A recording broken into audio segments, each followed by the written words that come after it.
আসসালামু আলাইকুম।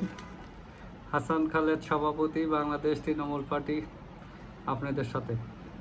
দর্শক শ্রোতা, আজকে আপনাদের সাথে কথা বলবো পরিবহন ব্যবস্থা নিয়ে। পরিবহন ব্যবস্থা টোটাল না, পরিবহন কিভাবে মানুষকে ধ্বংস করতেছে, মানুষের সঞ্চয় ধ্বংস করতেছে, মানুষকে পুষ্টিহীন করতেছে। এই দুইটা বিষয় নিয়ে আপনাদের সাথে কথা বলবো আমি। কারণ এই দুইটা বিষয় খুবই উপেক্ষিত, সরকার কোনো গুরুত্বের সাথে দেখতেছে না। এক নম্বর হলো, প্রত্যেক দিন মানুষকে ঘর থেকে বের হইতে হয়, কাজে যেতে হয়, যাতায়াত করতে হয়। পরিবহন ভাড়া, গাড়ি ভাড়া বলেন, ট্যাক্সি ভাড়া বলেন, রিক্সা ভাড়া বলেন, এত বেশি বেড়েছে যে তারা যে সীমিত আয়ের মানুষের পক্ষে আর এটা বহন করা সম্ভব হচ্ছে না। মানুষের সেভিংস, আয়ের থেকে মানুষ কিছু টাকা পয়সা সেপারেট করে রাখতো, সঞ্চয় করার জন্য সঞ্চয় করতো, আপদ বিপদ আসলে ওইখান থেকে খরচ করবে। মানুষের এখন আর সেটা হচ্ছে না, এটা আর সম্ভব হচ্ছে না। তাদের টোটাল টাকাটা, অতিরিক্ত টাকা, বেশি টাকা তাদের যাতায়াতের পিছনে খরচ হয়ে যাচ্ছে। তো এই হলো একটা। এখন আরেকটা হলো, এই যে আপনার সঞ্চয় শেষ হয়ে যাচ্ছে, মানুষ কিন্তু ঋণগ্রস্ত হওয়ার উপক্রম হয়েছে বা ঋণগ্রস্ত হয়েওছে।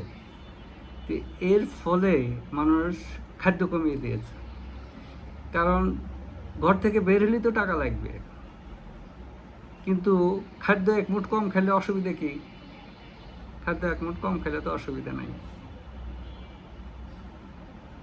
তো এই জন্য মানুষ খাদ্য কেনা কমিয়ে দিয়ে পরিবহন খরচটা ঠিক রাখার চেষ্টা করতেছে।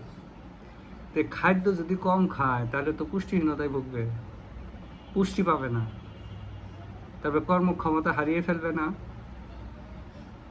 কর্মক্ষমতা হারিয়ে ফেলবে। তো সে জায়গায় কি হবে?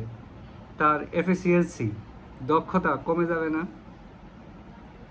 মানব সম্পদ কিন্তু ড্রেন হয়ে গেল, তার শক্তিটা কিন্তু ড্রেন হয়ে গেল না খেতে পেরে।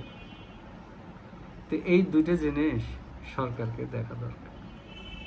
আবার দেখেন, পরিবহন যে খরচটা, এটা বাঁচাতে গিয়ে একজন যাত্রী অনেক সময় হাঁটে, যানজট পড়লেও হাঁটলে পরে হয় কি, তার অতিরিক্ত ক্যালোরি বার্ন হয়।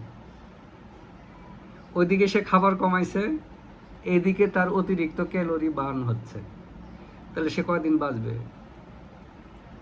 সে কি বাঁচবে? খুব বেশি দিন কিন্তু বাঁচবে না। তো এই জন্য বাংলাদেশ তৃণমূল পার্টি চায় সরকার এটাকে টপ প্রায়োরিটি দিয়ে চিন্তা করুক। গ্রামে যারা আছে সাইকেল বাইসাইকেল দিয়ে চলাফেরা করে হয়তো কিছুটা কাভার করতে পারে, কিন্তু যারা শহরে থাকে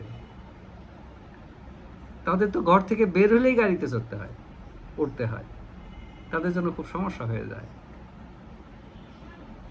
যে এই সরকারকে এইটা প্রায়োরিটি দেখতে হবে, এই পরিবহন ব্যবস্থা আধুনিকায়ন করতে হবে, যাতে জনগণের সহ্যের মধ্যে থাকে, জনগণের ক্রয় ক্ষমতার মধ্যে থাকে পরিবহন ব্যয়টা, পরিবহন সেবাটা যাতে ক্রয় ক্ষমতার মধ্যে থাকে, সেই ব্যবস্থাটা নিশ্চিত করতে হবে। এই যে তেলের দাম বাড়াইছে, বিদ্যুতের দাম বাড়াইছে, পরিবহন বাড়বে না, খরচ কিন্তু বেড়ে যাবে। এই আমাদের সেই সনাতনী যুগের পরিবহন ব্যবস্থা মানুষকে একেবারে ধ্বংস করে দিচ্ছে। কাজে আধুনিক পরিবহন ব্যবস্থা, যাতে যেগুলো আপনার এখন যদি বৈদ্যুতিক যে গাড়িগুলো আছে সেগুলো যদি চলে, সেগুলো ব্যবস্থা করা যেতে পারে, কিন্তু সেটা ভাড়া নির্ধারণ করে দিতে হবে, একবারে ক্যালকুলেশন করে, যাতে মানুষের সেভিংসে আঘাত না আসে। আবার এই যে আপনার কিছু ওই যে সিএনজি জাতীয়, অটো জাতীয় কিছুই আছে, এগুলো ছাদটা কিন্তু আবার দিলেই হয়, সোলার লাগায় দিলেই হয়। তো এই সমস্ত চিন্তা ভাবনা করে মানুষকে বাঁচাইতে হবে, মানুষের সেভিংস বাঁচাইতে হবে, মানুষ যাতে পুষ্টিহীনতায় না ভুগে, তাদের খাদ্যের উপরে আঘাত না আসে, এই দুটো ব্যবস্থা করে মানুষকে বাঁচাইতে হবে। যে যেখানে থাকি সুস্থ থাকি, নিরাপদ থাকি। ধন্যবাদ সবাইকে।